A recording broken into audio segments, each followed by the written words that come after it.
Good morning, boys and girls.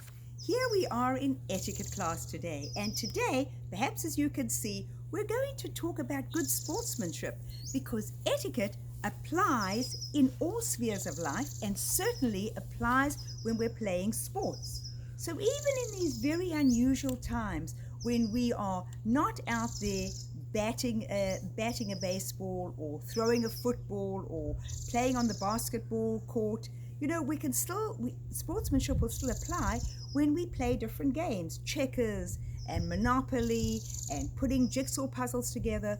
Good sportsmanship applies to games in all spheres. It doesn't matter what games or what sports we play.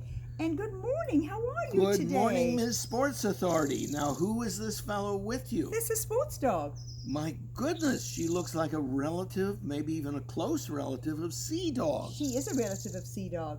Good. She is a relative, and she's going to play some sports today. See, she's all ready. She's going to catch the ball. There we are, Winnie. Go and get the ball. Go get the ball. There we go. Go on. Have fun. Good job, Winnie. Well, Ms. Sports Authority, let me ask this. Is there any basic reason for rules, and what is the basic rule for sportsmanship? You want to treat the other person as you would like to be treated. That's the basic rule in all sports, in all games, actually in all aspects of life. That rule applies to everything.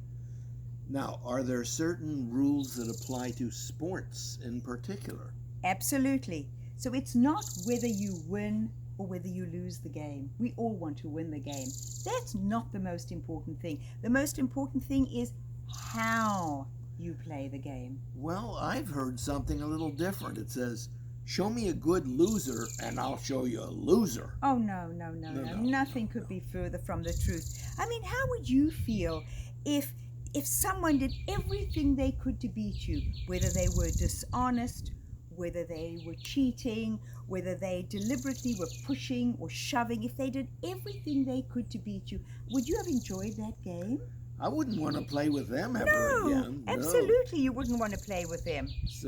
But are there certain rules or manners or etiquette that apply to sports? Well, to start off with, we need to know the rules of the game. Okay. So, both sides need to apply the same rules. We're working according to the same rules. That's the first thing. Then, never deliberately cheer or clap when a person on the other side gets hurt. Right? That's just so unkind. You absolutely don't want to do that. You want to never trash talk. Don't talk badly about other people on the game. That's not nice. And nobody wants to play with a cheater. Never. Be honest. Whether you're winning or losing, be honest, and always accept the referee's decision. Even if you don't agree with him all right. Accept the decision. What happens if somebody does get hurt? Is there any kind of manners you should display after the game, for example? Well, first of all, as soon as they get up, you want to clap. Okay. You want to show that you care. Go over to that person and say, how are you? How are you feeling? I'm glad you're better. I'm glad you're not hurt too badly. Show concern. Be respectful. Remember, treat them as you would want them to treat you. I see. I've got a letter. I've been holding it, as you can see. Oh, yes, I've been wondering about that. Right. This is from Carlos in Omaha, Nebraska. Uh-huh.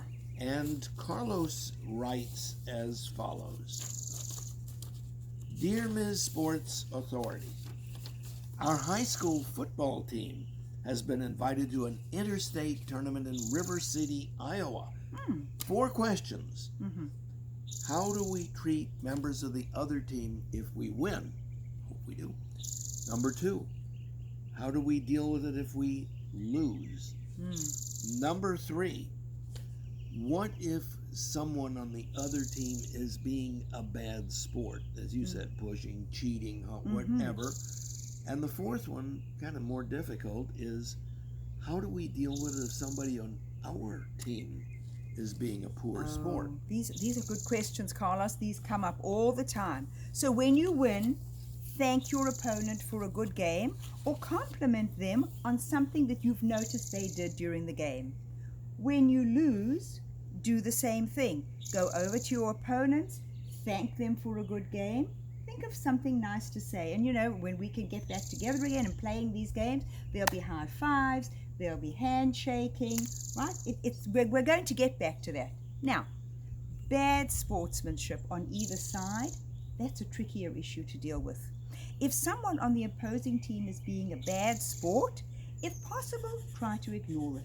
But if you can't, then you might want to go to your team captain or your coach, tell them what's happening, and maybe they will talk to the referee or the umpire. Now, if a fight breaks out, walk away. You don't want anything to do with that. If someone on your team is being a bad sport, maybe you can quietly go over to them, speak to them, take a few members of your team with you, have a nice, quiet, respectful conversation with them, because remember, a bad sport makes the whole team look bad. So we don't want that to happen. Now, they're talking about not having many spectators at sports in these times, but I'm sure that when times get back to normal, there'll be lots of spectators, hopefully. How are they supposed to act? Spectators have a job too. It's ugly when you jeer at the other team. When they do something good, clap for them. What does it hurt to be kind and to be respectful? You always want to be respectful. They have a job. It is not a war. It's a game. It's a game. So it should be fun for everybody. It should be fun for everybody. Absolutely. All right. Well, this is wonderful, Ms. Authority. Speaking, just a minute, I'll be right there. Okay, sports dog, here I come. Tally ho, and let's play tennis. Bye, Ms. Sports Authority. Bye-bye. Thank you for visiting. So finally, boys and girls, I'd like to leave you with an old Chinese proverb, and I really like this one. Remember, a well-mannered man does not step on the shadow of his fellow man. So for now, I'd like to leave you with sending you lots of love, sending you many hugs. Have a wonderful week, and I will speak to you soon. Bye-bye.